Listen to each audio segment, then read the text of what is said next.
Yo, Thought Warriors. What is up? Higher Learning is on. It is Ivan Lathan Jr. And it's me, Rachel and Lindsay. Later on, we have to make sure we talk about Deion Sanders maybe being the coach of the Cowboys. No. You're not into it? I'm probably one of the few people that's not into it. That's not into him coaching the team? It's exciting. Mm-hmm. It makes a splash. It gives us something to talk about. But if I'm interested in the success of the Cowboys, I don't know, because it's not just Deion. If you're taking Deion, that means you're getting Shedeur too. And what that would cost us, I'm not a huge Dak fan, but Dak is better than Shedeur.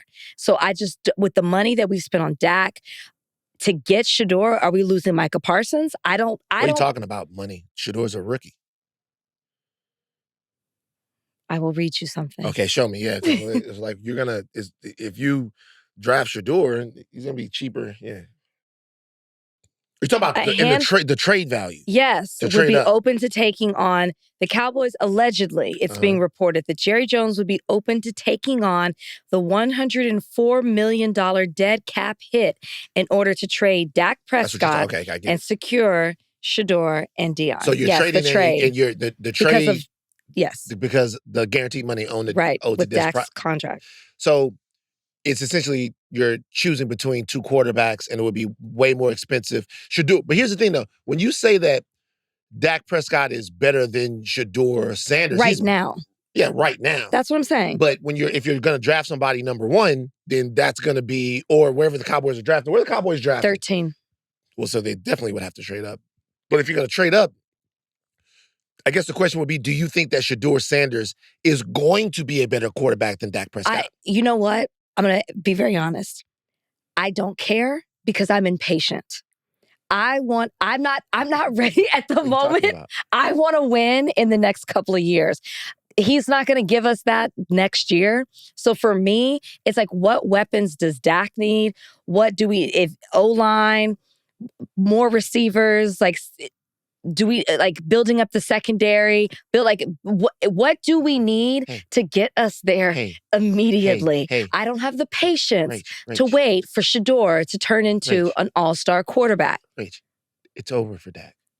It's over. You've given him everything. I'm not even a huge fan. He's had the great running game. He's had the explosive receivers. He's had combinations of it all. He doesn't have it. Say that about your team. You don't have it. Y'all haven't been in the Super Bowl since Tupac was the hottest rapper in the world. The reality is you need a change. Here's the thing. By the way, here's the deal. Jerry Jones, great actor. Fantastic actor. Did you see it? In what? Did you see Jerry Jones on Landman? Is that a Taylor Sheridan show? It's a Taylor Sheridan show. Jerry Jones put on one of the greatest acting clinics I've ever seen. He was talking to John Hamm. John Hamm was laid up. Billy Bob Thornton in the corner. It was awesome. Listen, when you get a new young quarterback in there, it doesn't take a ton of time. Think about the time that it took Mahomes to get into the Super Bowl. Think about the time that it took Joe Burrow to get to the Super Bowl. You're naming the best of the best. But if you're going to take somebody number one, you're expecting that they're going to be that.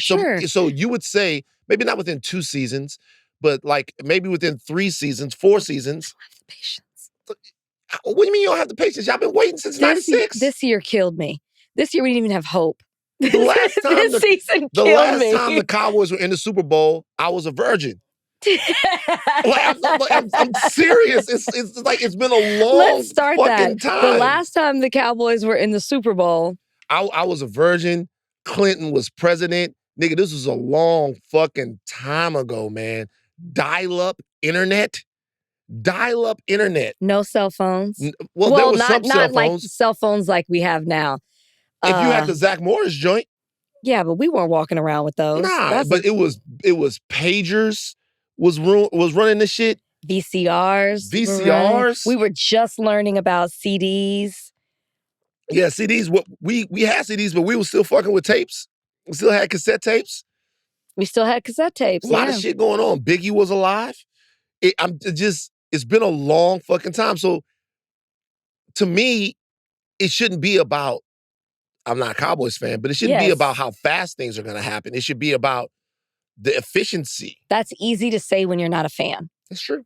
You know, that's the only thing. Now, on the flip side, it would be so exciting to see Deion back on the field with the Cowboys as a head coach in the NFL. His son, I mean, the stories write themselves. His son, it would be all people would talk about.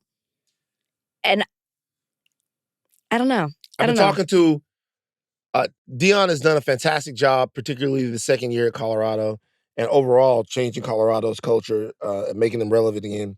But I have to be honest with you, I've talked to a lot of people who are Deion supporters and also Cowboy fans that have been very supportive of Deion Sanders that for some reason don't want him to take over their team. See? And what's their reasoning? They just like, I love Deion, but I don't want him to coach the Cowboys. I'm like, well, if you love him so much, why wouldn't you want him to coach the Cowboys? It doesn't seem like the fit. Why? I can't see it working. I don't know if it's obviously he has a good relationship with Jerry Jones, but that changes when you're a head coach. You know, like it's one thing to like Deion as a character, as a college football coach, as a mentor, as a father, whatever it may be. But him as the head coach of the Cowboys is a different role. And I don't know how that's going to work with Jerry Jones running the show and Deion being such a big personality too. When you look at the past coaches that we've had of the Cowboys, you haven't had any, I know there's nobody like Deion, but the last time you had a big personality like that was what? Bill Parcells? Bill Parcells was a big personality, but I mean, yeah, I mean, he was the last big personality coach. I mean, Barry? Jimmy. Like Jimmy, the most comparable is Jimmy to me. But those guys clashed with Jerry Jones in a way that made him a little hesitant to bring that type of coach back on the coach's team. Which is why I haven't seen it. There was success on the field, but not success in the front office with the clashing of the coach. So maybe that's for me one reason to be hesitant. Mm-hmm. Yeah. And maybe that's what your friends are saying too. We'll see. Lots of very serious topics in the show today, including a geopolitical update that is leaving many people around the world incredibly happy, but is also leaving some scratching their heads with a little bit of trepidation as well. And we will get to that. Short break, and then Donnie, take us back to the Middle East. All right. It looks like there is a ceasefire set to begin between Israel and Hamas that would begin Sunday, according to Joe Biden. But negotiations are still in place, so we're not so sure about that right now. But the question is whether or not things are looking good or not. They're not. I when I first saw the headline that there was a ceasefire, I thought it was done. I thought it was happening. Just quickly reading a headline, and then the more you dig into it, you see how weak the agreement is. As we sit here on Thursday, it was already supposed to be brought to the cabinet. Netanyahu was supposed to bring it to his cabinet. He didn't. They're already disagreeing with the terms of the agreement. Hamas is ready to go. Netanyahu's already pushing back. And they still seem to be very much so at odds on what the end goal is and what they want, obviously, from each other. And so it seems like everybody I've listened to speak on this talks about the ambiguity that's written within it that really allows either side, particularly Israel, to be able to pull out or renege on the deal. And as we sit here today, they still don't even have it. It hasn't even been brought to the cabinet. To me, this does not look good. So Qatar is playing mediator here. The way things are supposed to go is 33 hostages held by Hamas are supposed to be released in the first stage of the deal. Israel had earlier said that it would release about 1,000 Palestinian prisoners. Note the difference in term there. 33 hostages held by Hamas, 1,000 prisoners being held by Israel. I think there are people that would say those 1,000 people being held by Israel are also hostages. Those prisoners, those hostages, shall I say, would be released in the first stage of a Gaza truce agreement. Netanyahu spoke with President-elect Trump and thanked him for his help in advancing the release of the hostages. Netanyahu then spoke with President Biden and thanked him too for his help in advancing the deal, according to Netanyahu's office. Two things. If you watch Eamon, who I love to watch on this particular issue, I talk to him often as well. He is a great person. There is a couple of interesting different details here, or I guess outcomes. One is that obviously any deal that brings the hostages home and gets the release of Palestinian hostages from Israel and ends the fighting is something that anybody that cares about human life should welcome. However, there is a little bit of political maneuvering here. Not ends the fighting. Stops the fighting right now. Right now. Just to be clear. Right. There's a little political maneuvering here. This is a gigantic chip for Donald Trump and his incoming administration. He had promised that he would stop the fighting by the time he got into office. So the question is, what does Netanyahu ask for down the line? And Eamon talked about it. Does he ask for the annexation of the West Bank? Does he ask for settlers to be allowed to enter into northern Gaza during the rebuild that'll happen there? And if so, what does this actually mean? If there's going to be an ask, if Netanyahu, who's playing both sides in this in the American political arena, and we're not to the finish line of it yet, what does it mean for the future of the region? For people who are celebrating the ending of the bombing, you completely understand that. But are we at all foolish to believe that Palestinians in that region are any closer to sovereignty than they were a couple of days ago? They're not. Or are they further behind, maybe even? Well, I think the moment that it started, it was sadly what seems like the beginning of the end. I mean, if you look at what Netanyahu wants, which he hasn't changed his end goal, he wants it gone. He wants to take over the West Bank. He wants, as you said, settlers to come in. That's one of the things they're arguing right now. The IDF is supposed to remove themselves from where they are to a different area in Gaza within this time. I don't know if it's the first stage, second stage, but within these weeks, is it 6 weeks? Supposed to remove themselves, and they're arguing over Netanyahu doesn't want them removed. Hamas wants them removed. You talk about the Trump administration and what will Netanyahu ask? Well, we talked about it on this podcast. The ambassador to Israel doesn't even believe in the existence of a Palestinian. So what does that tell you right there?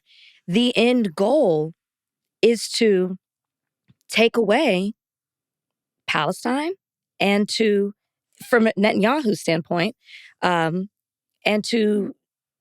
for Palestinians to not exist. Marco Rubio, who is the incoming Secretary of State, has already said that he would end sanctions on Israeli settlers in the West Bank, that he is going to be the most pro-Israel Secretary of State that we've ever seen, and this will be the most pro-Israel administration that we've ever seen. So it seems as if both the West Bank and Gaza will be under even more aggressive and perpetual cultural, political, and really just like population attack in the next 4 years than we've even seen before. Somebody else to keep an eye on is a woman named Miriam Adelson, who donated $100 million to Donald Trump's campaign. And in exchange of that, got a pretty hawkish pro-Israel set of staff from Trump. Some pretty pro-Israel appointments from Trump. And it remains to be seen, the America First standard that Trump has kind of been touting, it seems as if it's anti-war.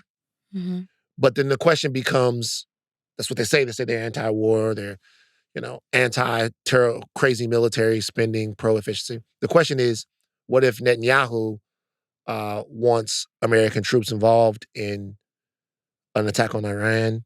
What if they want to be able to annex the West Bank? What if they want to be able to take over the remnants of Gaza there will be fighting and there will be armed resistance to that. And then we're right back where we were before. So whereas 81 will be super, super duper happy at the pause in fighting that's going to happen and the return of the hostages, the future of the region seems to still be precarious. Yeah. In a precarious situation. That's the limit of our expertise there, guys. We did the best that we could, so we're going to move on to goddamn Drake. That's the way we give it up on Higher Learning. We go straight from the Middle East to Drake. I mean, it's a battle still. Oh, shut the fuck up. Donnie, what's going on with Drake? All right, Drake's got a lawsuit that is real this time as opposed to exploratory. And he's suing UMG. Let's welcome friend of the podcast and Toronto DJ, Marlon Palmer, to give us some more insight. Yeah, we're going to talk about this with Marlon. Marlon, what's up, brother? There he is. He got the gaming chair. Look, Marlon, can you hear me? Yeah, I can hear you. So I was looking for, we're going to start a GoFundMe to get some pictures on the wall. I'm I was looking for new house, but it's cool. Oh, it's a new house. Let him know. Tell him you got a new house. Okay. No. I can flex on him a little bit. Hold up. Because I'm in an apartment. That nigga killing me. I was looking for a gaming chair. And I ended up going with just a regular recliner. When we have to record remote again, y'all gonna see that the shit is low. I didn't get the right height. So the shot about to be fucked up. Are those chairs comfortable? Yeah, very. But for your back, because that's what I feel like it just helps you with your posture and your back, but is it actually comfortable to sit in? Because it looks uncomfortable. It's both, but I do, I put a blanket and stuff too as well, so I'm a little biased. But I've had this for years, and it's still just as good. Oh, fantastic. There you go, the DXR, get it. Okay, look. There's cultural talk. Cultural talk is about Aubrey Drake Graham. Okay? Rachel's loving this. Let me tell you something, Marlon. Of this. As we record this podcast, there are 16 days in January, and I am already draked out. Yeah. But he's making a splash. He's coming in with the bang. I've already had enough, but let's go. So you hear that voice, Crody? That is a comedian, podcast host, radio host. Yeah, I do the morning show now. The morning show. Congratulations. Tell them the name of the morning show, Marlon. Thank you, man. 98.7 Flow in Toronto, the only black station. All right. So okay, good. That's good job there, Crody. Thanks, fam. This is one of Aubrey's main angels on. Okay, all right. This is what we doing. No, it's cool. Do you identify as absolutely not? Okay. I'm Toronto's angel. Toronto's angel. Okay. Obviously, Drake has now formally sued UMG for really a litany of things, but most specifically, a claim that UMG had used the popularity of Kendrick Lamar's scathing diss song, Not Like Us, to devalue Drake so that they would have to pay him less money in the long run. That's, Rachel, you read the lawsuit. To defame him, which is why we're dealing with this federal suit, which is wild. Right. Yeah. And so... which would lower his stock for the negotiation. Okay, Marlon, this is the deal. I've known you for a long time. We've had a lot of conversations. This is a very trustworthy, smart, and, by the way, hilarious brother.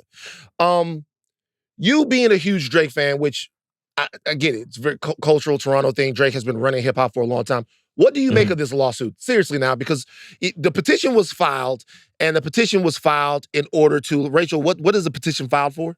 I mean, that's so you make the claim. You can possibly get discovery. It's also a little bit of leverage and negotiation tactics. You don't want me to go full force and put it all out there. But in the petition, there was also the Spotify one. Yeah. And he's taken that back. And now it's just the defamation one against UMG. Full lawsuit. Full lawsuit. I read the whole thing. I don't know if you were able to read it or not, Marlon. But I read some of it. Not all of it. It was 81 pages. It's 81 pages. It's a lot. Actually listen to it. As a big fan of Drake, what do you make of what's happening right now? I don't like it. Personally. I think the juice ain't worth the squeeze, personally. I think what he's trying to do if you want to look at it from a noble stance, cool, sure.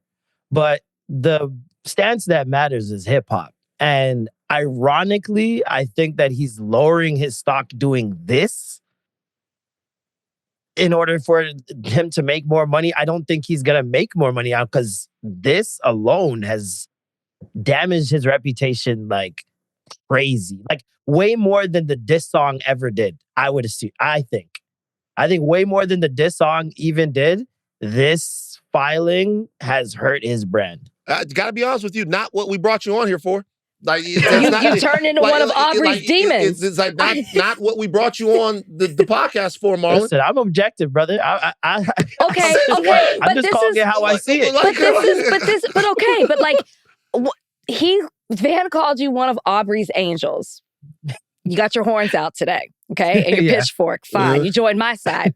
But is this because what Drake is doing as a fan, as a native of Toronto, is it indefensible? It's so bad. And did you come to this, when did you come to this thought? At first, I didn't really think that until like when the headline came out about what he was doing. I didn't really think too much of it. But in terms of like the actual details, first of all, do you guys think that Drake was there with this detailed breakdown? Because to me, it read as if lawyers who don't know the culture are the ones that have written this up. But because Drake is the face of the lawsuit, it's looking like Drake put streamers on blast. Drake snitching out different reactors.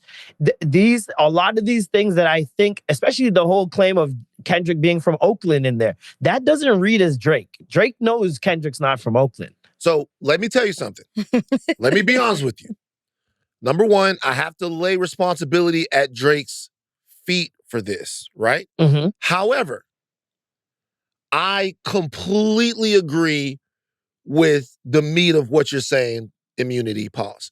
I completely agree with it, right? Immunity pause. I completely agree with it. When you read it, and I literally sat down and I put the entire lawsuit into an AI reader program, and it read the entire lawsuit to me, right? Mm-hmm. I'm thinking when I'm hearing all of this stuff,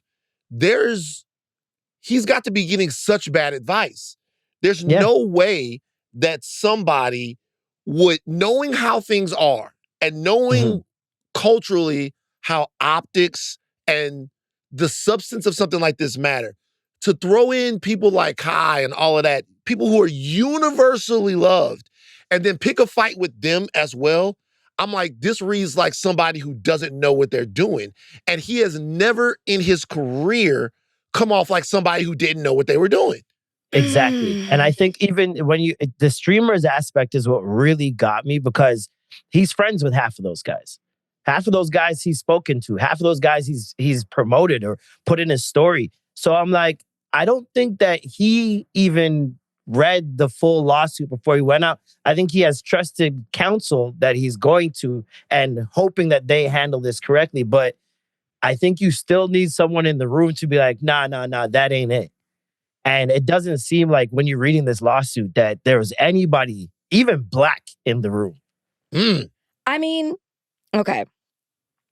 For Drake to even file the petition was already an issue before we even got these details. And I agree with both of what you're saying as far as like what they put in it to tell the story, to prove their point of why they feel that Drake has been defamed. But to file the petition was already something that you just don't do. So are we giving Drake too much credit to say Drake couldn't have been in the room? There's no way. To me, to file the petition, Drake has already lost his way. He is so blinded by whatever emotion that he feels was done to him in this rap battle that he has tunnel vision. When I was reading this lawsuit and I was looking at how they were taking line by line from Not Like Us and referring to it, I thought you are only proving Kendrick's point. And I learned things that I didn't even realize were a diss. Like, I didn't realize some certain things. I was like, well, now it's even worse. Wow, Kendrick is so strategic and so smart. If anything, it beefed it up even more. I absolutely think that Drake was a part of the details in this lawsuit because I think he is that blind to what? Like, he's not listening to I don't think anybody can convince him of anything different. Why I'll say I disagree with that is because the detailed breakdown were literally from videos. If you've watched videos of the breakdown of the lyrics, those are direct quotes from breakdowns. That you can't. Oh, okay. Those are not what I interpret it as. Those are direct quotes from different people who have broken down this video line for line. Some of it may even be annotated on Genius. You know what I mean? So once again, I don't think that Drake was in there for the details of this. Now, I will say, I do see both sides in a sense where fuck everybody. Why not? Everybody came at him. If he's just saying scorch the earth, I don't care anymore. I don't blame him. But for what he got from people who thought he was friends, et cetera, et cetera. Also, if you're playing with his money, and if he's trying to go independent, which I think is the major play here. I don't think the major play is getting his money or getting justice for smaller artists or anything like that. I think the major play here is get me out of this deal. So, and a lot of people have been calling Drake a slave to the label for years, saying that he has to put out albums. He has to go on tour. So if he's that much of a slave, this might be his only play to get out. So this is my thing now. The scorched earth thing I actually get, right? Because I do. Because it got to a point to where everyone started to reveal their true feelings about him.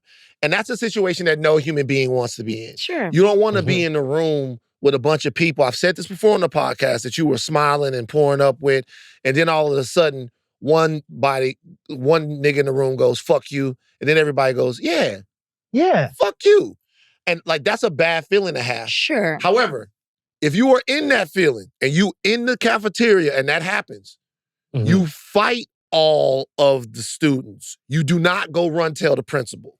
Right. Absolutely. The reality is there's two different people that run go tell the principal.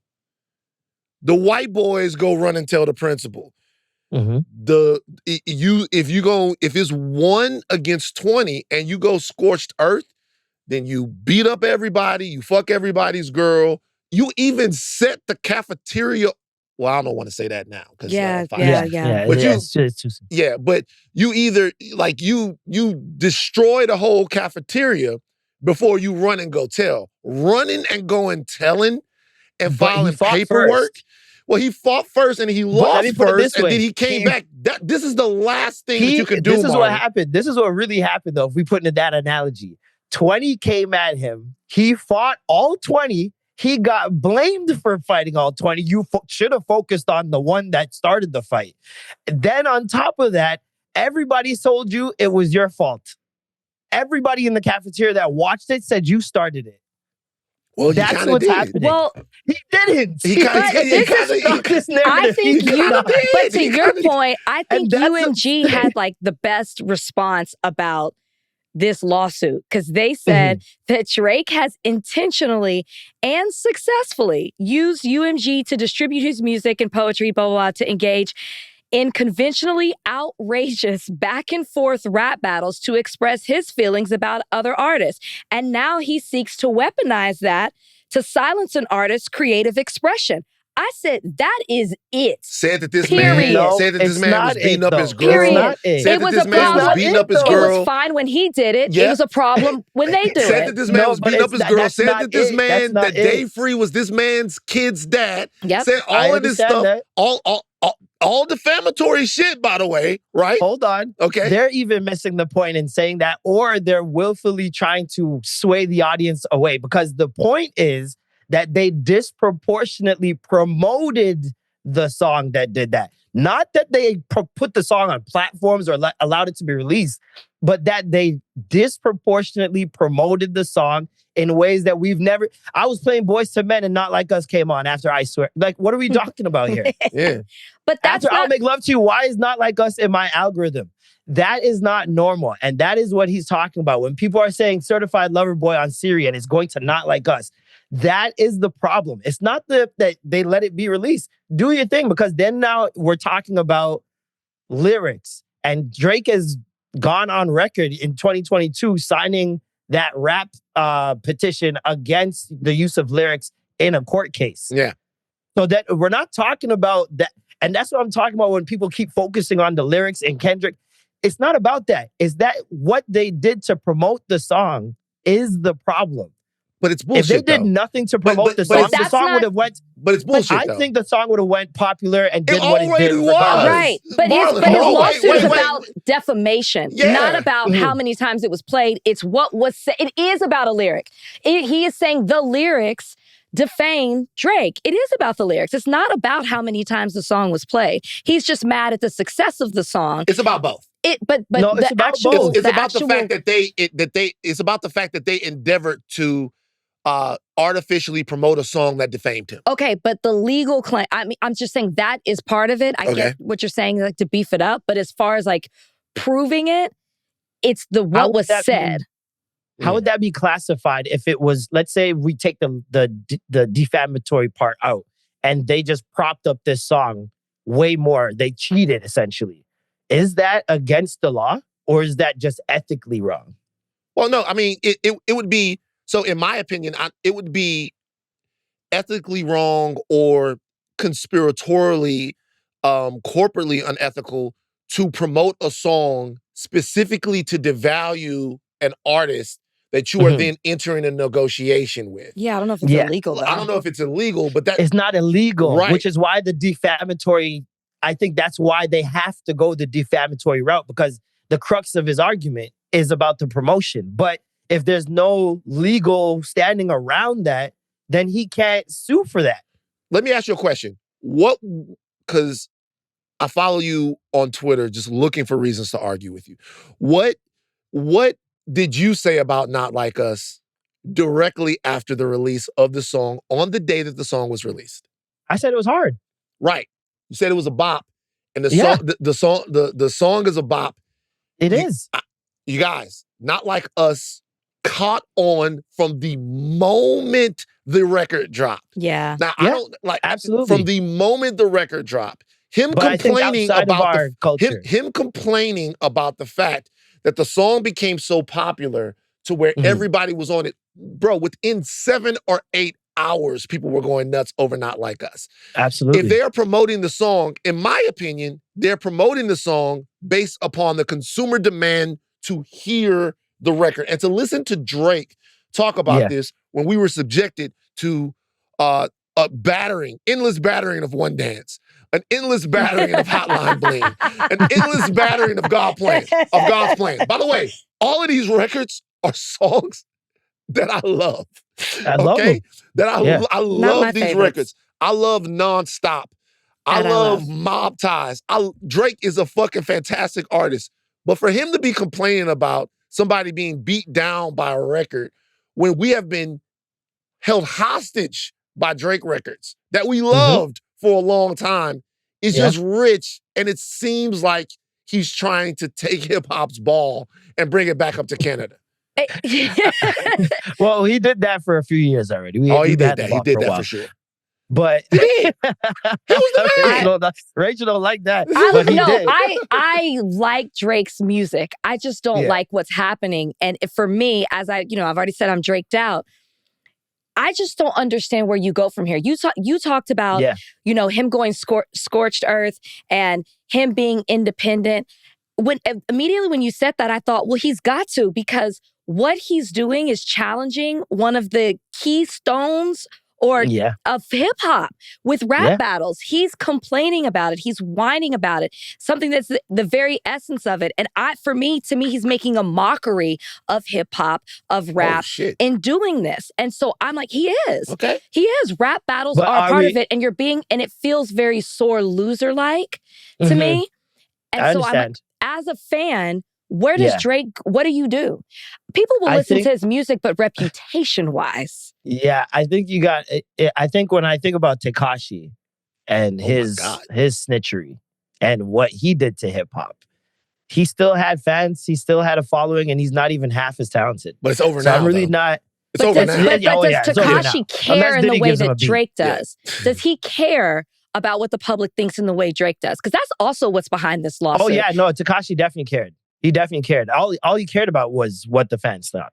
That was his entire MO is what the fans thought and how he could manipulate and control them. But I think you raise valid points. Like in terms of hip hop, in terms of the hip hop culture, he's pretty much done in terms He's of not brand, like us. right? But the world is much bigger than hip hop. And he is the one hip hop artist that knows that better than anybody. And so I don't think he's really worried about it. And he realizes that maybe if the world is dancing to it, these guys will get back on board eventually anyways. All he had to do, it's like, all he had to do was release some fire music, bro. But he would have come out with P&D, and if it was fire, the shit would have been fine, just like it was when Scorpion came out. But I agree, man. I agree. But now, guess what? He can't even drop the shit now. He can't even drop the music now because now he's tied up in litigation with his label. And they're not going to want him to drop music. They're not going to want him to do any stuff. They're going to block and strike everything that he tries to put out now. He fucked himself even worse. It's like spite, and it was based off emotion. All he had to do, Pusha T came out and it just fucking destroyed Drake, right? With a record. Drake didn't say nothing. Scorpion came out a little while later. I was in Anguilla. I was listening to Scorpion and I was like, oh, okay. It's fine. Like, you know what I mean? I'm running up and down the beach. Nonstop is on. I'm listening to the records. All he had to do. All he had to do.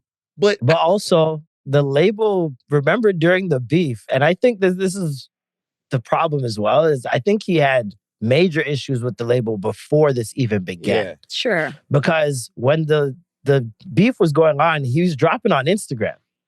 He wasn't dropping directly on streaming services. And those were getting copyright stricken. Right.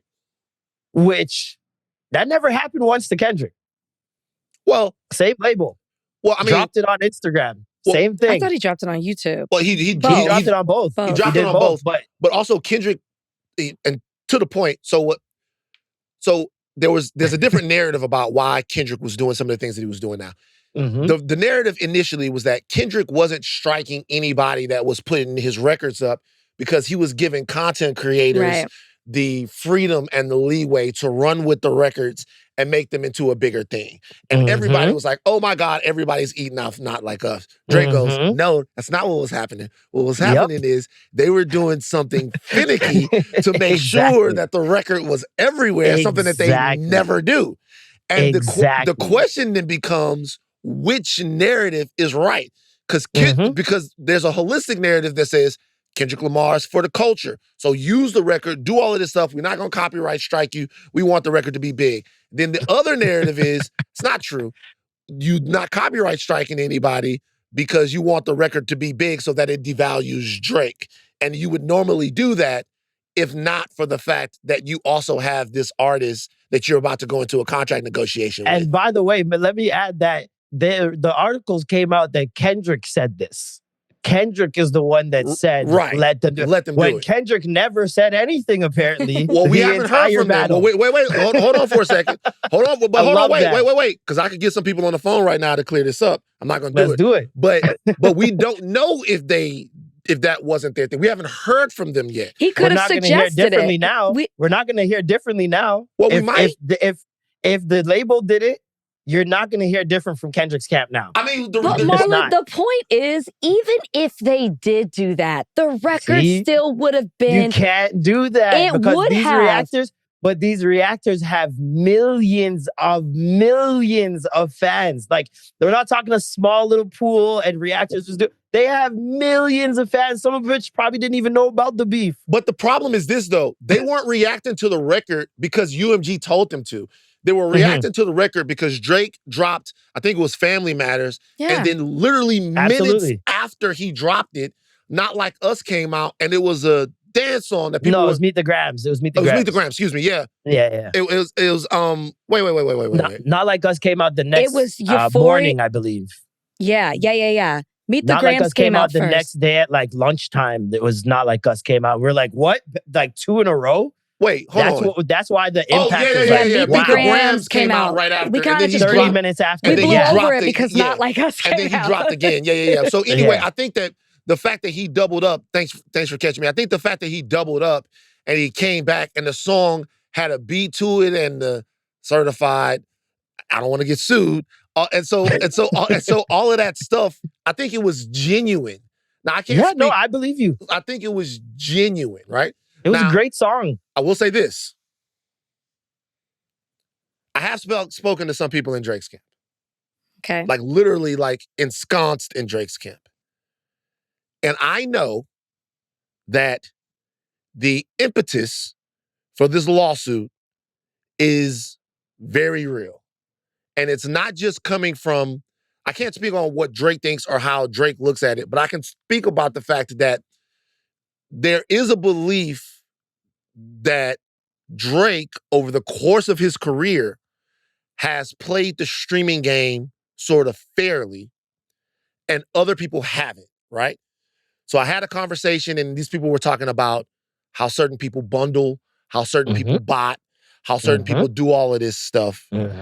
There is a belief, an actual belief from some people inside the camp that what they are doing is actually standing up for artists against companies that use all of these different things and other artists that use all of these different things to artificially manipulate what people are listening to. So Drake is a martyr now. They think See, that. don't do that. They think Don't do that. Because if this was anybody else under any other circumstance, everyone would be on the side of the artist. Nah, you wild. Probably. Everybody would be on the side of the artist. For me, probably. No, you wild. See, you wild. Not in the beef though. No, in the beef. No, not in the beef. Not in the beef. Not in the beef. If he had brought even if he had brought this suit, like in August or September of next year, I don't think that it would land the same way with a lot of people that it's landing now. He dropped it like the fucking week after GNX came out. It looked like he was mad. He's throwing a tantrum. It also just looks bad with a song Not Like Us and the theme of that song and what that represents. And you do this is the most Not Like Us thing. It just looks even worse. And I can see the other side of it, of if that's what you really believe, what you just spelled out, that's coming from some people in his camp, then I understand why you want to stand on it and fight for it. But for us as an audience, we don't have that same. Did you say worth the squeeze? We don't have that same motivation. The everyday person is not going to care once you win. Only the artists. And that's a very small percentage of people. And so that's why I keep saying, like, I don't think this was worth it. Yeah, okay, what if you win and you're noble and everybody gets to eat now, blah, blah, blah. The record books aren't going to look at it like that. The history books of hip hop are not going to see that.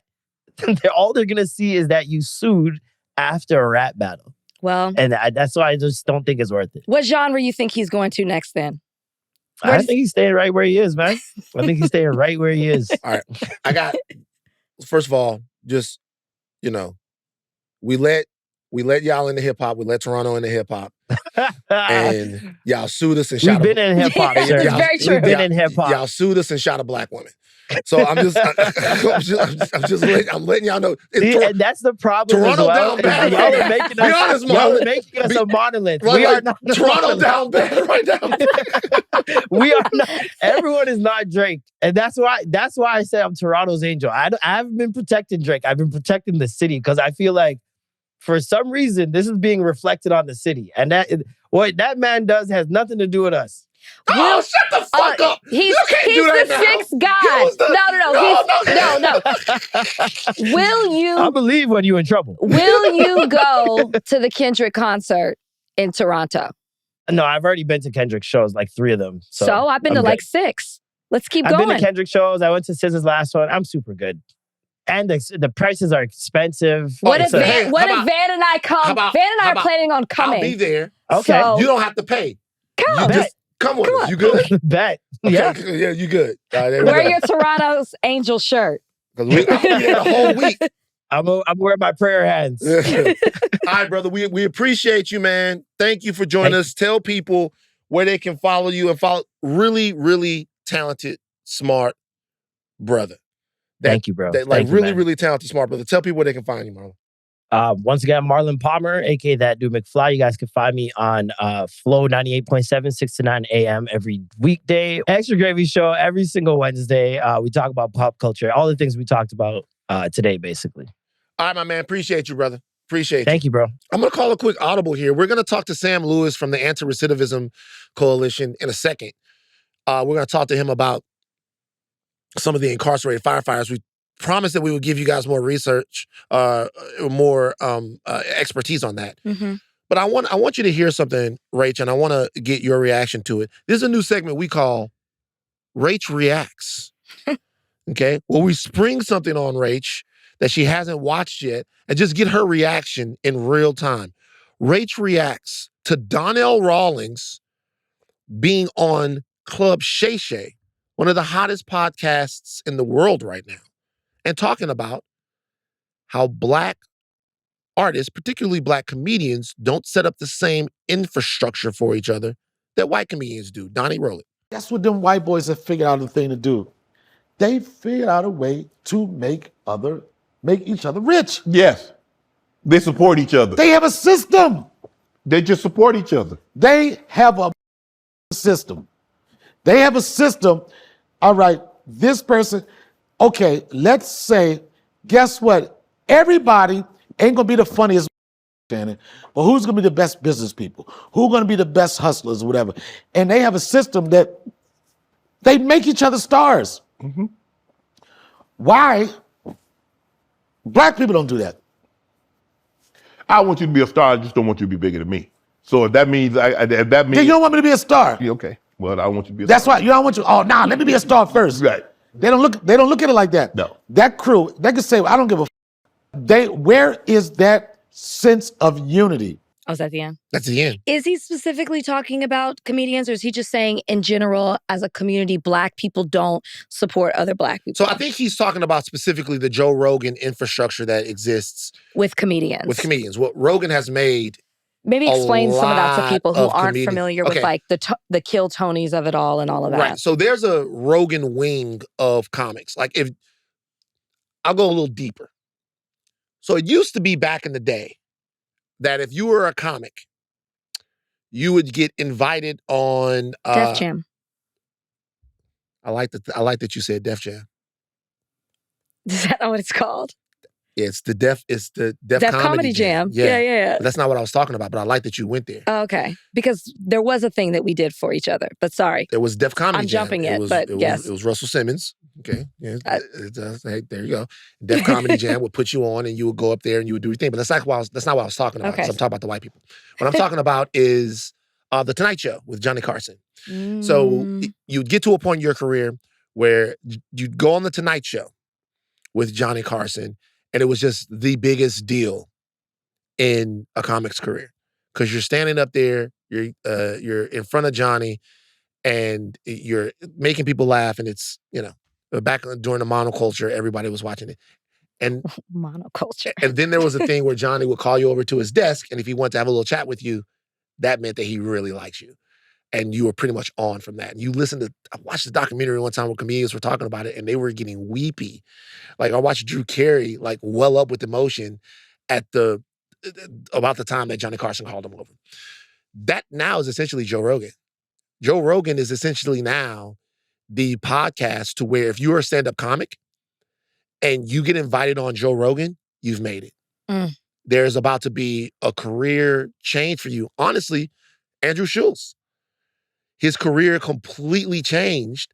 I mean, he was killing it in the comedy clubs before, but his career completely changed once Joe Rogan took a liking to him. It's just a ridiculous amount of people that can sit there and really get to know you.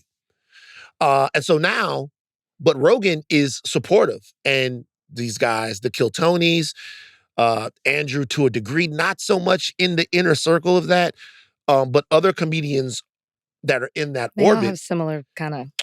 Yeah, they're all kind of those guys. And there are more guys, but the comedians that are in that orbit, even guys that people don't like as much, like Brendan Schaub, right, who has his thing that he does with the Fighter and the Kid podcast that people like. Some people are critical of his stand-up. All of that type of stuff, right? Mm-hmm. Those guys are in Rogan's orbit, and they get a constant source of support from the biggest fan base around, which is the 100 million people that fucking subscribe to his podcast or whatever. okay, if I look at that experience, I brought up Def Comedy Jam. So there were places where you got that validation from Black people, right? Created by a show created by a Black person, Black host, majority Black audience. They had that. You could say the same thing about In Living Color. It was not a comedy show, but it was not a stand-up comedy show, but it was comedy, and it created this space for Black comedians to do their thing. Can I say something else? Mm-hmm. And this doesn't get that much credit, but I really, really, really want to bring this up. Mm-hmm. This is going to sound so crazy, but you could say the same thing about the house party movies. Okay, I'll agree with that. So the house party movies don't get the credit for being one of the, in the early 90s, so many up-and-coming or semi-established Black comedy stars got their feet wet in movies in those movies. I'll take it even a step further. Look at the shows. Think of all the comedians that came on Fresh Prince. Mm-hmm. Think of the comedians that came on Martin. Think like there was maybe it's because we have more shows, but you would bring on people who look like you and you would give them a platform, and we can now go back and say, I remember when Tracy Morgan was this. I remember when D.L. Hughley was on this. There was a space for that. Fast forward to where we are in 2025, Joe Rogan is the biggest podcaster out there. Mm-hmm. I don't know if there is somebody Black.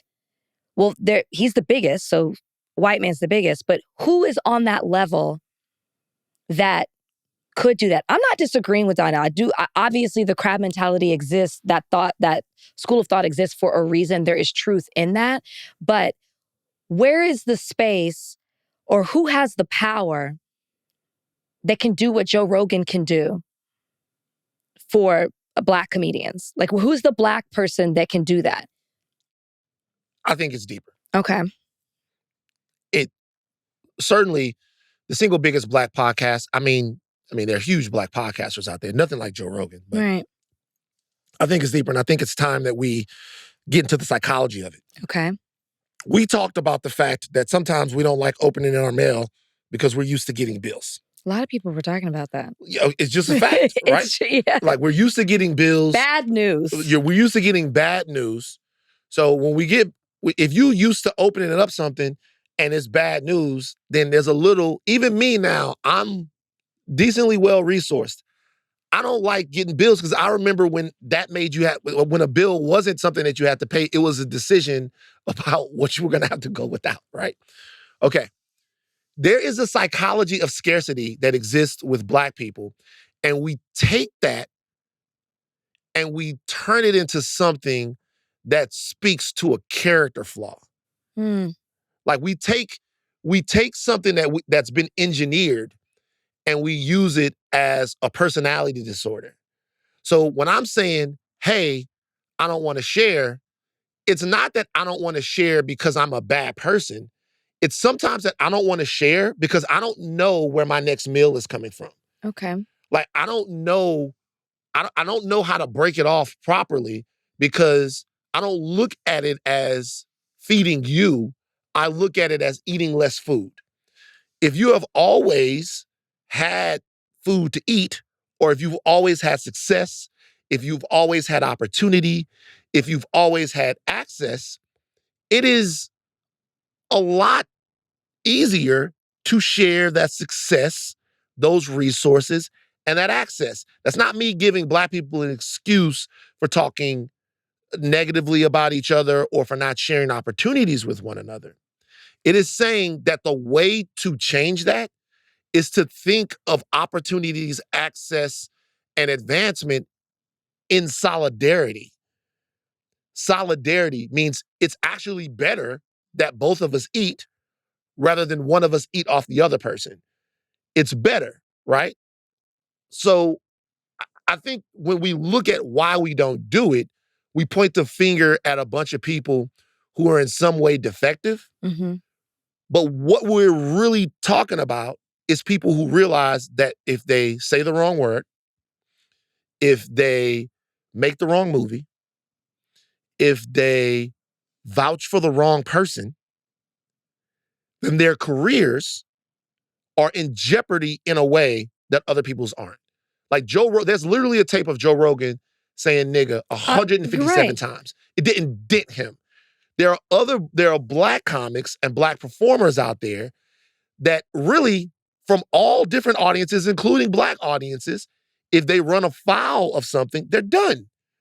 So that makes people hoard resources and stick closer to the vest a little bit. And the only one thing I'll say to that, to your point, is when Donnell's talking about Joe Rogan and he's created this system, it's also like, well, the bigger system works for him, to your point. He's a black person can't do what a white man is able to do. It's just not. They're going to be judged differently. So I'm not discrediting Joe Rogan's success. What I'm saying is the system also allows him to function in a way that black people are not. And also, I know a lot of comics.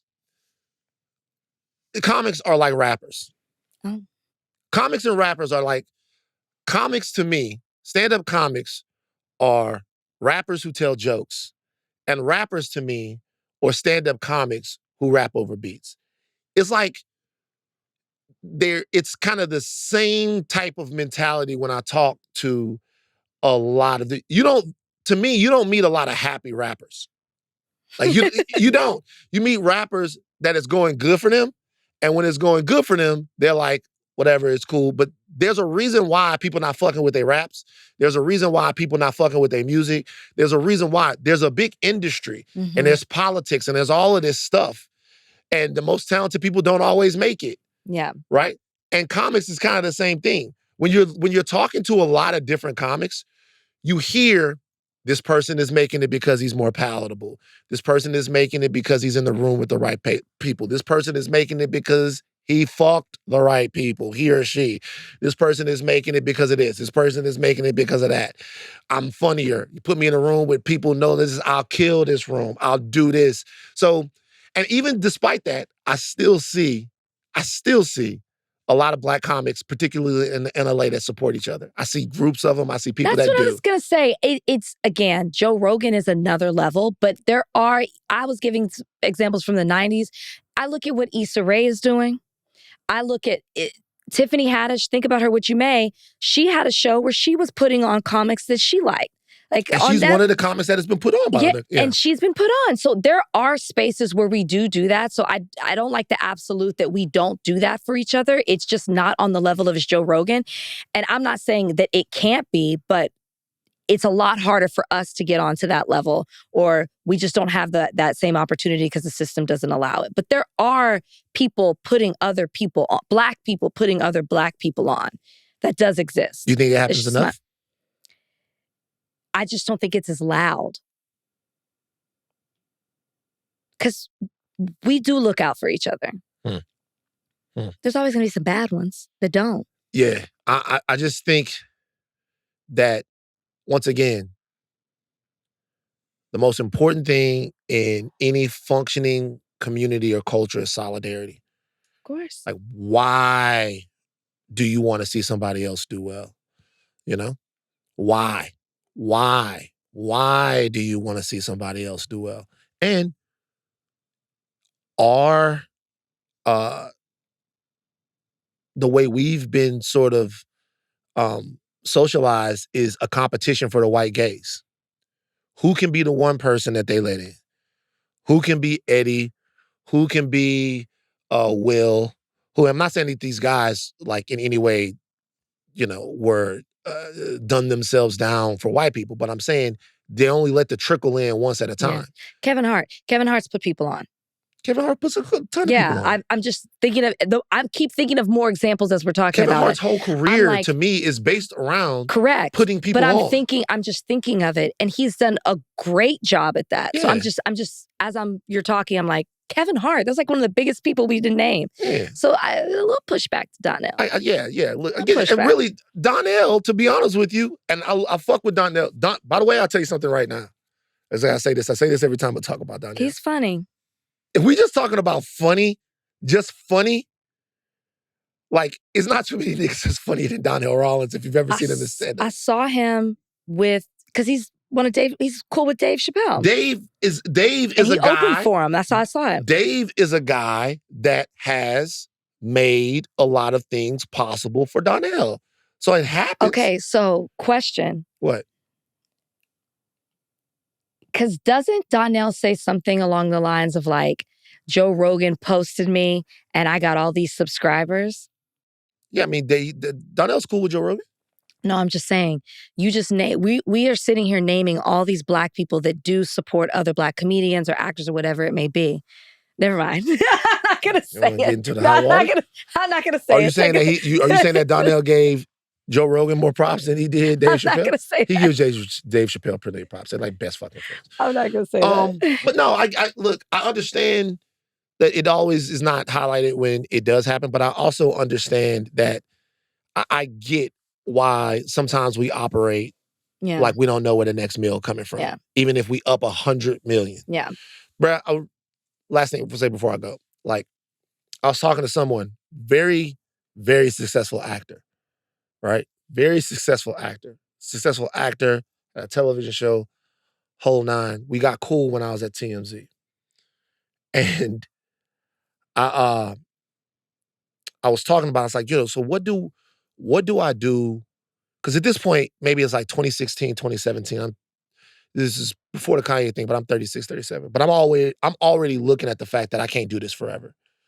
Like the longer you stay at a place like that, and when I say a place like that, I mean a place that is its own universe. Mm-hmm. A place that it's its own, everything is branded TMZ, Mm-hmm. TMZ, TMZ. They don't really want you to be a singular thing there. It's all TMZ, it's all TMZ, it's all TMZ. The longer you stay at a place like that, the more you're beholden to it. Mm-hmm. You look up and you're this age or you're 50 and now you don't have any value anywhere else. So I'm already thinking like, what should I do? What should I do? And I remember this guy told me, he's like, yo, stay on that bitch as long as you can. I was like, huh? He's like, yeah, don't think about what you're going to do next. Forget about that. He was like, stay on that show as long as you could stay on that show because you are on TV. He was like, there are rich people around this town that are paying all kinds of money to be on TV. He's like, you're on TV every day and people like you on TV. He was like, stay on that show as long as you can. And I remember a lot of respect for this guy. A lot of respect for him. Still a lot of respect for him. I remember when I was walking away, I was thinking, nah. Nah. But you took the advice. No, I didn't. Though when the Kanye thing happened, the first call I made was to Karen and to the rest of the people. I'm like, how do we get out? Now we got it. This is what we need. I mean, that was different. I didn't take, my thing was I was still thinking about what's next. Well, I think you always should. Yeah. That's something that one thing I learned from Stephen A. Smith. You should always be thinking about the next thing. Yeah. You don't get too comfortable. What else you learned from him? Stop. Right. I just want to say, y'all leave SZA alone. Just leave her alone. What's SZA do? I don't want to get all into it. SZA was on Drew. No. SZA was on Drew Barrymore's show. She has a song called Drew Barrymore. She likes Drew Barrymore. She had a whole moment with her. She sat down with her, like Drew likes to sit with you on the couch, leaning all in, all of that, getting all close. And she just said that she really wanted to thank Drew Barrymore for giving her permission to be herself. And she explained why she named a song after her. And this had social media so upset at SZA. And, SZA's always like, I feel like in a battle with social media, like saying she's going to retire, not going to put out any new music. I want to hear more from SZA, so please leave her alone. But people were saying, she was basically saying like, I didn't see somebody quirky like me on television. I didn't see that. And so it was nice to see somebody who represented me. And then that sent social media to like keep posting all these, and they weren't wrong, Black actresses in the 90s who were quirky. And it brought up this whole list of people, like Sinclair from Living Single, or even Tamara from Sister Sister, or I think her name is Rachel True. I like her. Yeah.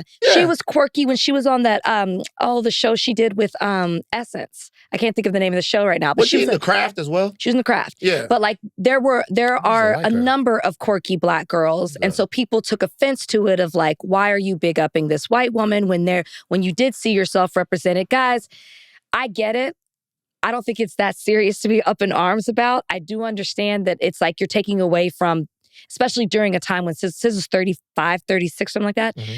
At the time when you were growing up, we were represented, black women were represented on TV a lot. A lot of black actresses on different shows. You could find, and we weren't a monolith, there you could find a different type of black girl to represent you. So I get it, but y'all. Can I hear it? Like, this is Van Reacts. Okay, this is Van Reacts. This is Van Reacts. Can I hear it? Donnie, can you play it? It was inspired by you. It wasn't just titled after you. The energy that you carry. Even my outfit is inspired by the way you've made me feel my entire life. Like, the carefree, the understanding. Like, when you don't understand. Okay, so I wrote you this letter that I never sent you. But it talked about how, I guess, when you're younger and you're a black woman, there's not a lot of examples all the time. And one of the few lovely white women that I looked up to so much on television, it was you, because you were so yourself. You were quirky. Your smile wasn't perfect. I have like a slight speech impediment and people laugh all the time. And you're like, what is SZA saying? And it's like a running joke. But it's like, I love the way you talk and like just all the you-ness of you, your laugh, even in the movies and in real life. It's very much, Okay, you can cut off. Okay. Okay, so look, this is what I will say. She's a fan. She's clearly a fan of Drew Barrymore. So this is what I'll say. So, that's a lot. Okay. Because there were plenty of examples. Like, I love Denise. Okay, so this is the only thing that I kind of don't understand about stuff like this sometimes. Do you remember when Ving Rhames gave his award to Jack Lemmon? Do you remember this? No. Oh, my Lord. Y'all remember this joint? So Ving Rhames won a Golden Globe for like Holiday Heart or like one of those movies. He won the Golden Globe. And then Jack Lemmon was in the audience. And Ving Rhames gave his Golden Globe to Jack Lemmon. He called Jack Lemmon up and he gave him the Golden Globe. And Spike lost his mind. That's a lot. Spike was like, what the fuck is Ving Rhames doing giving this shit to Jack Lemmon? He gave it to Jack Lemmon and then he lampooned him in Bamboozled and stuff. I get it because if Ving Rhames would have given his award to Spike, Sidney Poitier, okay, or somebody like that, the optics are different. We go, okay, he's giving it to Sidney Poitier. But what if Jack Lemmon is the guy who inspired Ving Rhames? What if that's true? What if SZA, the question would be why, right? Well, she explains it. I know, but the question would be why wasn't there a quirky black girl that you could connect to? And I'm interested in the answer to that question. But if she fucked with Drew Barrymore, then she fucked with Drew Barrymore. As a kid growing up, honestly, a hero of mine was Christopher Reeve. Makes sense. Superman. He's fucking Superman. I see Christopher Reeve, he's fucking Superman. Now, that doesn't mean that I didn't like Black Panther, I didn't like Eddie Murphy, I didn't like all of this stuff, all of those people.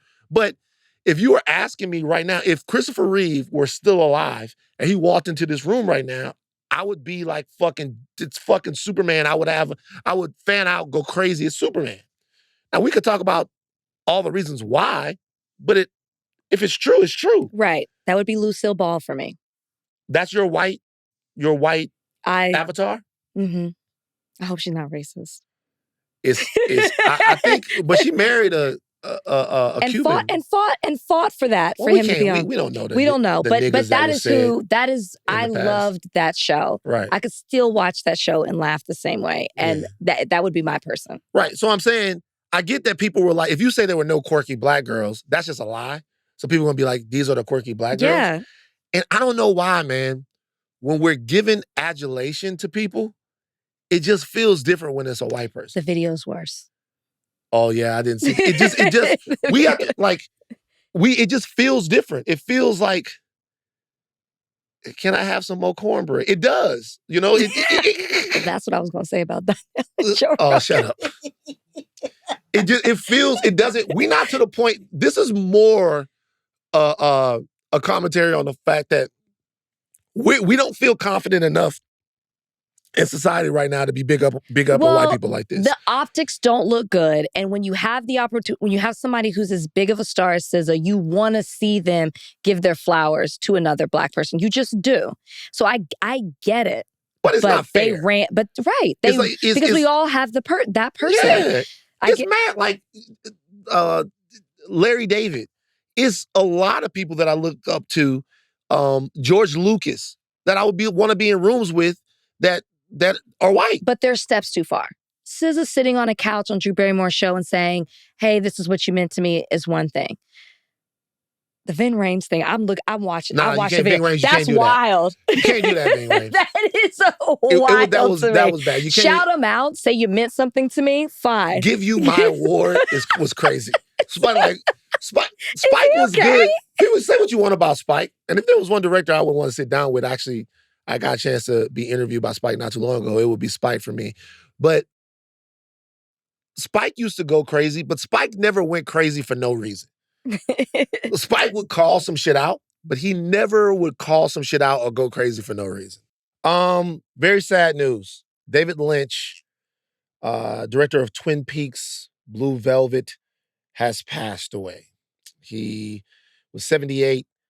He had been diagnosed with emphysema, and that diagnosis had taken him away from being able to direct movies. But it looks like he's passed away. His family has just confirmed this in a Facebook post. They said there's a big hole in the world now. He's no longer with us. But as he would say, keep your eye on the donut and not on the hole. Oh. Yeah. Just, if you look at the filmography, he was a hero of counterculture, had a very distinct visual style, almost made you feel like you were in a haze when you were watching his films. But, I mean, to be honest with you, just one of the most signature storytellers, visual and thematic storytellers of my lifetime. Blue Velvet, Wild at Heart, Twin Peaks, Lost Highway, Mulholland Drive, Inland Empire, all of these movies, they just look, they're so signature. When you watch a David Lynch film, you know that you're watching a David Lynch film. All right, we gave you guys a lot of podcasts, but we have one more thing. Donnie, who we got coming up next? All right, we got Sam Lewis from the Anti-Recidivism Coalition giving some insight on the California inmate firefighter program, which we've talked about before. On the other side of this break. Okay, so we've talked a little bit about the incarcerated young men who are fighting the wildfires in LA right now, what that means, what their role is, and really what to make of so many people being aware of that story.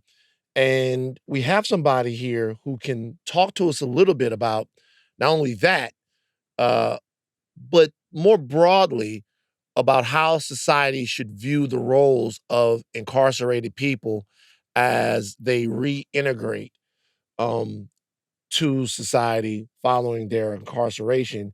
His name is Sam Lewis. He's the executive director of the Anti-Recidivism Coalition, and he joins us today on Higher Learning. Sam, my brother, thank you for joining us. I'll get right into it. A lot of people weren't aware of the fact that there are incarcerated young men fighting fires right now in Los Angeles, and that this has been something that's been going on for a while, and they don't know what to make of it.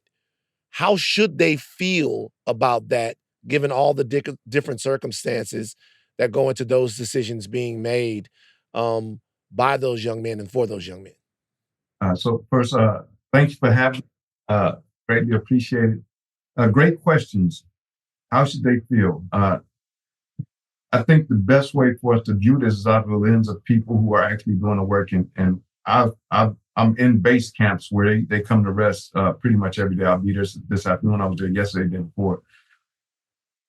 they want to be there. First, the program is voluntary, 100% voluntary. Historically, up until about 2018, the people that were in these fire camps were not allowed to come home after all of this training and putting themselves in harm's way to become actual firefighters.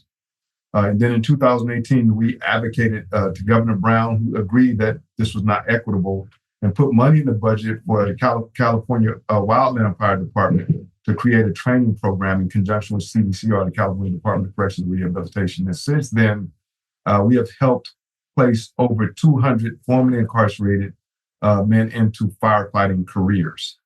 And so on that fire line right now, we also have people that have gone through our program that are formerly incarcerated. And so when we think about this, what I've heard over and over again is this is my way of both making amends for what led me to prison, but also demonstrating that I have value. And I've told people many times that are incarcerated, you were born with value. But this is their way of giving back.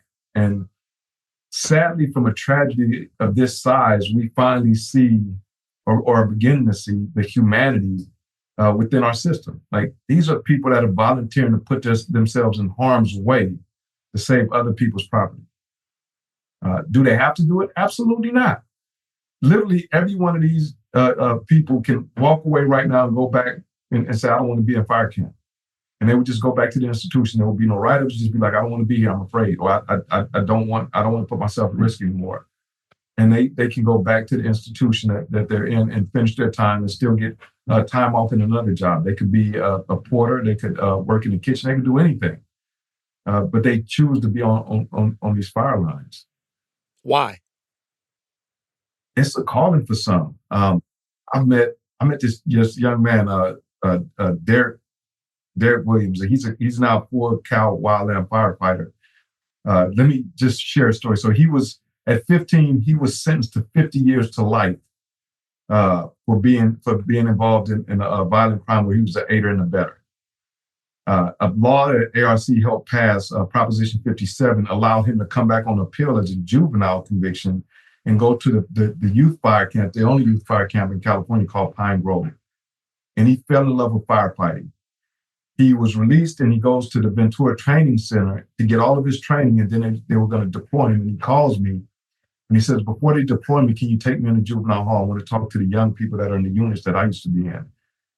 Derek comes in this full uniform, like he was a sight to see. And he just shared with them what his dream was once he realized what he could do with his life. And so these like 6'3", all buffed out, and the youngsters are like, yeah, I want to get as big as him. And he's like, understand why I work out. I don't work out just so I can look good or just because it's a hobby. So I work out so I don't fail people. If I'm on the side of a mountain and I have to carry someone down, I don't want to not be in shape and fail them. And so I work out every day. I train hard so that I do not fail the people that I'm here to serve, my community. That's why they do it. And when you hear him like that, in a room where there were at least 30 young people that are incarcerated in the juvenile facility, you could hear a pin drop. And so being in proximity to so many people going through this experience, like, it's a calling for many. Last night I was at the base camp out in Sylmar, and so I'm telling the people inside, they can't see these podcasts, they can't see the news. And I'm telling them that the public sees you and they appreciate you and they're thankful for you. And one of the guys says, I'm going home in about 40 days. How do I get to BTC? And I gave him my number. I said, you call me the day you're out and I'll make sure you get to BTC. Get a letter from your fire chief as a recommendation. And so the pathway is there. I want to definitely share this too. Because of this huge spotlight that has now been cast on these incredible individuals, Assemblymember Isaac Bryan has now introduced Assembly Bill 147, which will allow the people that are on fire lines that are incarcerated to be paid as much as the lowest paid firefighter that's on the line that's not incarcerated, which is huge because historically they're paid about $1 an hour. I have two questions for you because I think it's great that the number that you mentioned of firefighters or incarcerated firefighters that are now able to be actual firefighters. Is it a guarantee for everyone who goes through the camp? Do they get their records expunged? I'm just curious for like how often is it an automatic thing? And then the other question is, are there any protections for them in place because they are putting their lives on the line? Like if they get injured or if the worst situation happens, if there's a death, are there protections for them in that way as well? So first, the guarantees to get if you're coming out of a fire camp or a firehouse out of Department of Corrections, we passed a law. I think it's 2147 that allows them to get their record expunged. The reason for this, though, just is interesting. So when we helped create Ventura Training Center, we learned that you could come out of prison, train to become a Cal wildland firefighter, but you couldn't be a firefighter in a municipality. So in the city or the county, you couldn't. And the reason why is because you didn't have your EMT license. And you couldn't get your EMT license because of the felony on your record. So we passed that law so that they could get the EMT license. And this is for anyone coming out of our house. They have to apply for it. There's a process. And I would say it's guaranteed if they do that part. In California, we took this a step further, though. Now, that was just for firefighters.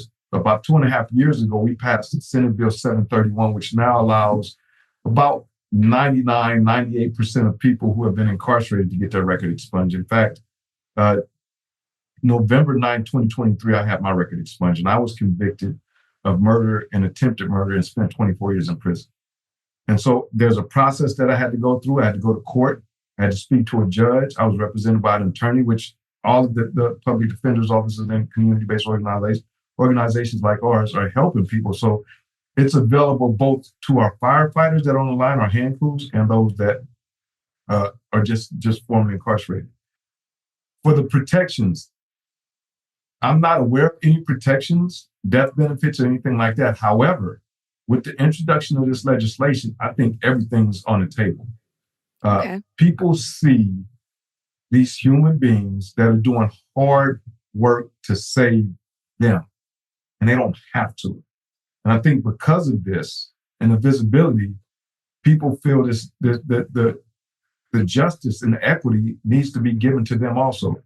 I'll lastly say this. A husband and wife called us yesterday. They've been displaced.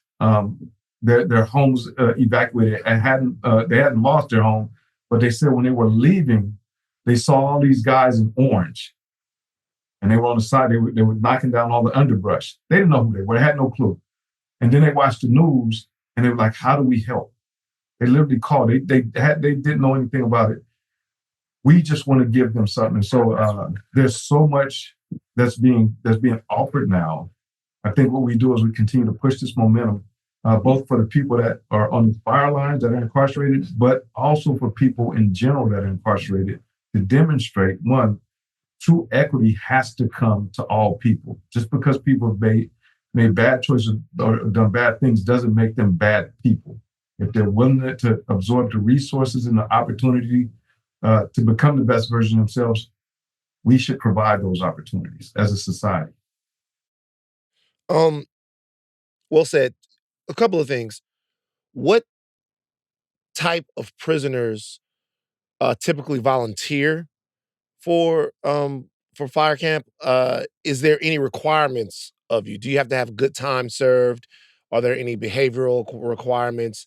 Do you have to be a trustee? Is there a type of prisoner that signs up for this? And are there requirements, for that?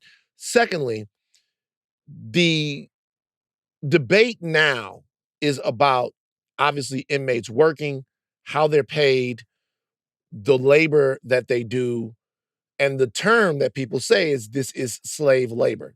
To be honest with you, not people.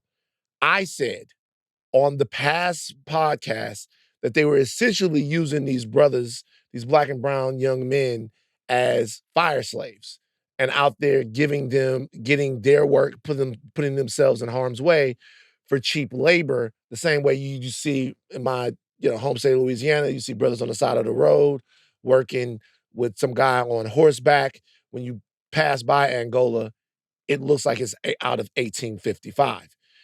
In talking to you, it seems like I'm wrong about that.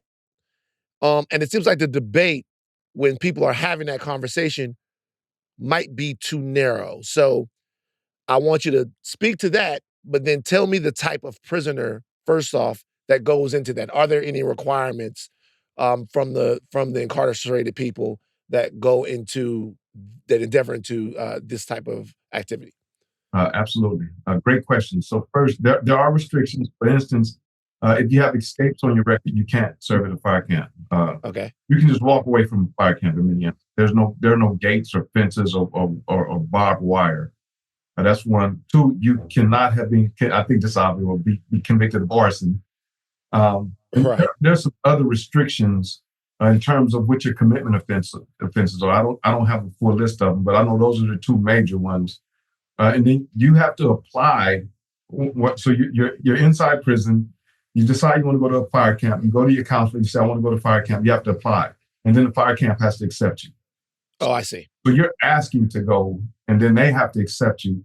And then you're in training. And so I would say, if I were to describe the type of person that's incarcerated that goes there, is someone that's looking long range of what they can do with their life.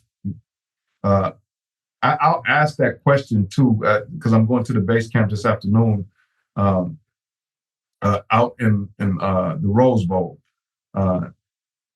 But oftentimes, matter of fact, let me give you a great example. I have a young man that is in the juvenile facility here in Los Angeles that I've been mentoring. Really sharp, really intelligent, physically, like he's strong. And I asked him, I said, you ever thought about the fire camp? He said, I was thinking about that. He said, I'm gonna check it out and see if I want to do it. So he applies to go. He goes to the fire camp. He's there maybe 4 months, and then he decided, this ain't for me. And he came back to the facility. He's still gonna do his time and get time off at either place. And I asked him, I said, why did you come back? I was like, you're outside all the time. He's like, it just wasn't my thing. He's like, it was cool for a minute, but it just wasn't my thing. It's not what I want to do. I respect that. Okay, let's move forward. So he made a choice, but there's still, I want to say it's about 35 young people. There's only one youth fire camp in California. And there's a choice. Like, you don't get in trouble for deciding that you don't want to stay. So I think it's the individual that finds that this may be what I want to do, or this may be my calling. In terms of the debate that's happening now, I'm really familiar with the chain gang, slave labor, all the way back to the black codes. Like I'm like versed in that. And initially, when I started looking at it, like I could see this as slave labor based on the pay. My biggest issue has been the pay, because you're putting your life in harm's way. If I'm working inside a prison and let's say, and as I said, I spent a quarter of a century inside. I've had a number of different jobs. The most I've made was 95 cents an hour. That's still technically, quote unquote, slave labor. We want to look at it like just on a pay scale. But those are things that I want to do. And I did pick up skills in those areas. Different things, different skills, how to drive a forklift, things that could, if I decide to go certain pathways, that could help me. Fire camps are a different animal, if you ask me. And the reason why is because me being a head butcher and weighing meat and unloading trucks and learning how to drive forklifts and pallet jacks, that's not the same as being a yards away from a fire that could kill me immediately, that I have no protection from that. And so I think the biggest disparity was the pay. And now that our assembly member has put that forward, and it was first brought up by, I think it was Chris Brown and then Kim Kardashian, and a number of others have raised this. Now our assembly member thinks you're right. And I think the public would agree that they should be compensated at that level. Last question for me is just, how can we support what you're doing? I know you're doing more. You started a fundraiser in regards to this, the firefighters working particularly for these wildfires right now in our city. You also have the Hope and Redemption team that you created back in 2017. How can our listeners and we support the work that you've done and continue to do? Thank you. Thank you so much. So for the firefighters, and I want to share with all your listeners, we've created a firefighter fund because these are things that we've learned over the years. One, there'll be tuitions, and that's for instance, or scholarships. When a person finishes training through VTC or LACTC, both are fire camps that train them to become full-fledged firefighters, they get deployed. At VTC, I can be deployed anywhere in the state, and so that means you have to go move there. So let's say you're from Los Angeles, and now you're deployed to Eureka, which is all the way at the top of the state. It's a 13-hour drive. You need first and last month's rent, all of this stuff to move up there. Like, so we're basing it right now at $5,000, a $5,000 scholarship that you would receive when you deploy. Here's a check. Here's for your first and last, any other assistance, any boots or equipment that you need, we'll pay for those things for anyone that graduates. So if you want to donate to the firefighter funds, that's what that's going to be earmarked for. For the here and now, right now, some of the things that we're doing, we're because it's limited what we can do the here and now. What we're doing is we're trying to bring a lot of different foods to them that are good but healthy. Chef Jeff, if you're familiar with him, served time, and he's at the fire camp cooking up on the grill. All kind, and I've had his food before. The guy, he can cook, and so he's cooking for 200 firefighters. Maple Black is up at the Sylmar fire camp, where about 800 of these hand crews are stationed, and he's preparing meals for groups of 400. Or Maple Black is preparing meals for groups of 400.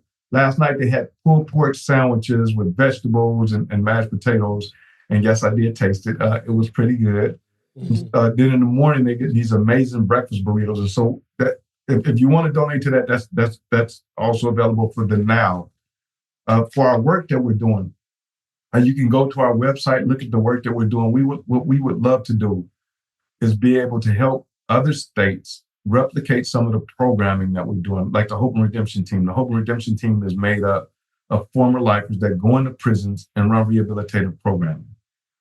We've been able to decrease violence inside of prisons. We've been able to increase the number of people that are found suitable by board of parole hearings.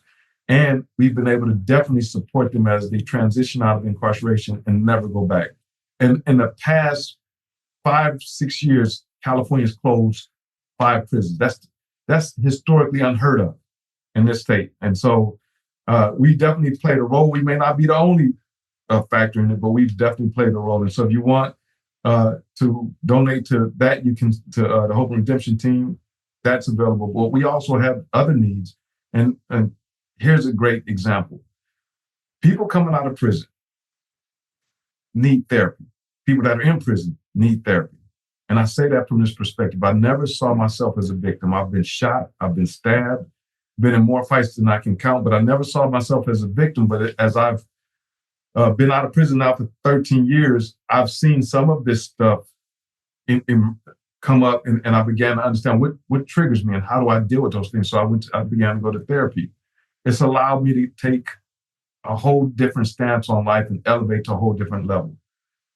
When things are difficult, I have the tools to be able to use those to navigate those things. But I've been able to heal so much of the trauma that I went through with gangs and being incarcerated. And so every one of our 3,000 plus members have access to free therapy when they're released from incarceration. Wow. This was the first year also. We provide housing for both adults and youth. And youth starts at 18. This is the first year that 100% of our youth have been enrolled in therapy. And a larger number are now going into careers in the Hollywood unions and in the building trades. And so if you look at our website, if there are things that you're interested in donating to, we are serious about changing how the system works. And we also do advocacy work if you want to donate to that. We've passed 36 pieces of legislation in the state of California, including ending life without the possibility of parole, making sure that juveniles, kids under 18, all kids have Miranda rights. Most states don't protect our youth, so they can be interrogated for hours on end. Yeah, I know. So we've been working with other jurisdictions, other states to pass these laws that will protect our young people, our most vulnerable population. So I would say take a look at our website if you want to donate. We're here. We put out an impact report every year to show you what we're doing because we want you to know that we invest our money. And then how we invest your money. The last thing I'll say is this. In some instances, I won't say everyone, but I think one of the keys to this is bringing people in proximity to those that are incarcerated. And the reason why is because we see the movies on TV. We've all saw like Shawshank Redemption. We saw these movies and stuff, and we see the shows that they put on TV, and they paint people that are incarcerated in a certain way. Until you meet someone who's been incarcerated or who is incarcerated, that's working to change how they operate, how they think, and when they want to become a better version of themselves, please don't judge us. Take a moment to be in proximity to us and look at us and see that I'm not a bad person. I may have made some bad choices and I may have done some bad things, but in my heart, I'm a resilient human being that wants to do and give some good to my community. Jesus Christ, Sam, well said, man. We appreciate you joining us, brother. I'm gonna be in touch. I want to come to the base camp. Absolutely. I would like to come down there and feel the energy and talk with some people, and just see how we could be a little bit more deeper involved. I love what you're doing, man. In my family, there's been a consistent theme of incarceration, both on my mother and my father's side. So I'm aware of some of the things that, some of the ways that people have trouble reintegrating into society after they've been down for a little while. So I'll definitely be in touch, man. We really, really, really appreciate you joining us on Higher Learning today. Thank you. Can I share one other thing just for clarity? Certainly. For the public? The way, because people have heard that young people and people that are incarcerated that are in these fire camps are working 24 hours without a break. That's not true. They do work 24-hour shifts, but they get breaks in between. They're on the fire line for 24 hours, but this is also true of regular firefighters. They work 24-hour shifts. So hand in hand, the people that are not incarcerated and the people that are incarcerated that are fighting these fires work 24-hour shifts. They get breaks, and then that whole squad goes back to base camp, gets a meal or gets fed, gets showered, get a new uniform, rest for 24 hours, and then the other crew goes out. And so just like we're watching, we're monitoring like the workload that firefighters carry, whether incarcerated or not, is hard. And so to me, all of them, they might not have a Batmobile or a cape, but they are my superheroes. Oh my God. I love that. Thank you, Sam. Appreciate you, brother. So much. Thank you for joining us, man. Take care. God bless. No more podcasts. Rachel, what are you doing this weekend? Looking for Derek. Looking for Derek, the 6'3" buff fighter fire? I'm going to Atlanta. I'm going to Atlanta for the college football championship. Would you playoff championship? So before let's say, because you're single, Derek is a 6'3" buff firefighter. Are you down with somebody that was formerly incarcerated? How inspiring is it that you turned your life around? Let's say he didn't turn his life around. Oh, then it's a no. Let's just say he just got out. No. Well, I mean, I'm not saying, okay, so look, I'm not saying that he hasn't turned his life around, right? That's a lot of work. That goes to your character. I think that's a beautiful thing. But I'm telling y'all right now, one important thing that these formerly incarcerated guys need when they get out is some loving? Is the love of a woman. Look. So if you're on a date with a guy, you guys are talking, you loving him, 6'3", brolic, he's got a good job, the whole nine, and you're like, well, what were you doing last year? This is how Rachel is on dates. Because he's seen me. It's like, what? You've got such a great story, right? Well, you said that you've been working for this place for 8 months. What were you doing last year? What were you doing before that? And he's like, yeah, last year I had a different job. Thank you. A little bit more tea, some chamomile. Yeah, wind down. I like to wind down. Last year I had a different job. I was actually in San Quentin. I was actually in jail. I did a little bit. It was down for a little while. I don't want to get into the whole particulars of the thing that I was down, but it was a very transformative time. The 11 years I spent in there, I was able to find myself, center myself. I read, I worked out, and now I'm thankful for every day since I'm out. I'm thankful for every day of my freedom, and I'm gonna use it. I'm gonna use it to be somebody that I didn't think I could be when I was inside. Can I be honest with you? What? He had me a job. Take us out. Take us out. I'm Rachel and Lindsay. Bye, guys. Hi. Monster on the beat, ho, Debo, any rap nigga, he a freak throw, man down, call like Amber Lambs, tell him breathe, bro, nail a nigga to the cross, he walk around like Tizo. What's up with these jabroni ass niggas trying to see